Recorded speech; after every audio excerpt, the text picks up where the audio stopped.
Greetings, YouTube. Welcome back to the channel. You know what's super fun about life is when your internet crashes in the middle of a broadcast and you're also recording a video, which it feels like then crashes two different things. Super fun. Mama's back though, right, Mama? I sure am. Well, here's the deal. We asked, and I guess continue to ask, the audience who are more excited about Shocker or Sandman, and Sandman is 70-30. Now, the prediction is that they're both going to be good on offense and defense. You can see there is a video from Kabam in both links in your inbox. And by the way, we now have an Honor Nexus, Mama, because Tathar wants Prof Echo on the wall. Yes. Who is the fairest of them all? It's Prof Echo.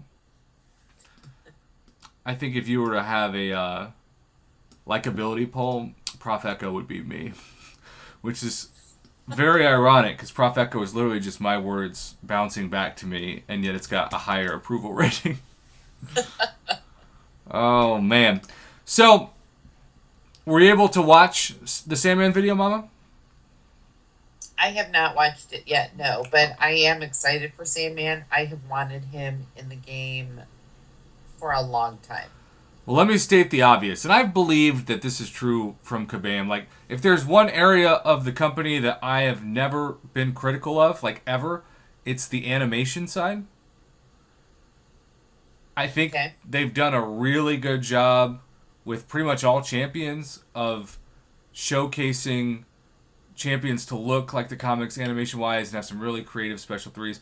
And when I look at Sandman and his movements, I think they look incredible. I would say the only exception to that is Professor X. Yeah, and I said the same thing, but then those Marvel incredible like comic book minds said, "Oh, Professor X is like this. This is the Professor X before the." Yeah, and I'm basing my opinion off of the movie Yeah, me Professor. too, and even TV shows. So he's not our Professor X. Needless to say, if you've got 35 versions of Spider-Man, you can give us two versions of Professor X. Correct. So, with that being said, I like to showcase certain things, but for copyright reasons and also for respect to Kabam's, intellectual property, we're not going to play the video, but you all have access to the video. Now, what I think is interesting about this too is that they're showing him first unawakened, which I think is kind of smart to do, and then to be able to talk about stand your ground. By the way, nice mastery to have for him. But like, y'all, eventually, this guy just looks like he's gonna suck to fight. Like, this could be one of those champions that we start out the event quest, even if it's uncollected, and be like, "What the heck was that?" I remember the first time I fought Domino in the event quest and took a bunch of damage just for fighting. And I was like, "What the heck?" I still hate fighting Absorbing Man. Oh, Hate it.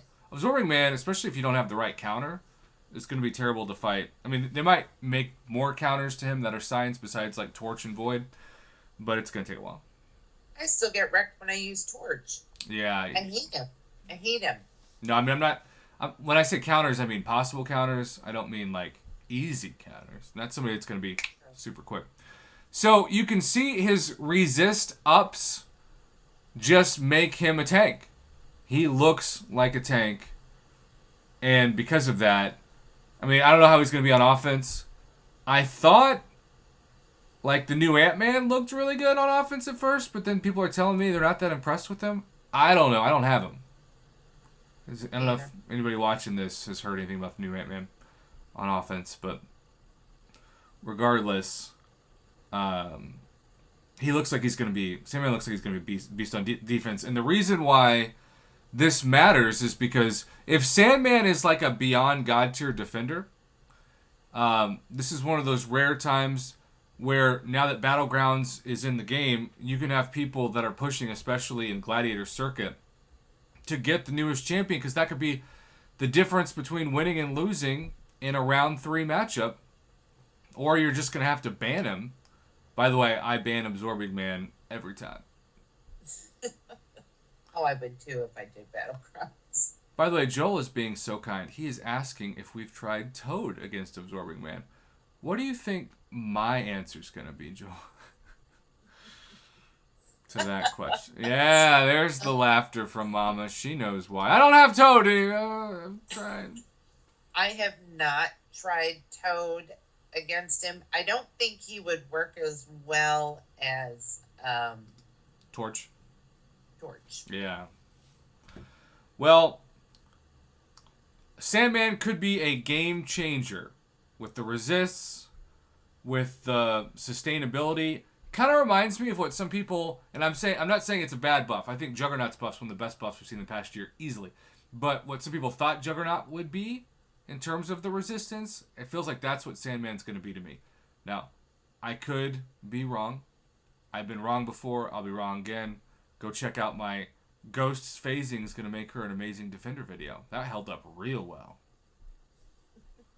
But in my defense, reading what phasing did actually was true. It just was years early because Kitty Pryde's phasing can make her a very pesky defender, and I stand by that. Yeah. But Ghost's phasing does not work the same that Kitty Pryde's does, especially on defense. All right, well, if you're watching live, stay tuned. We're just getting started. If not, we missed you. Shout out to K-Man OG, KickRox86, and Prof Echo from Via Safedar as the Honor Nexus. Good night. Good night.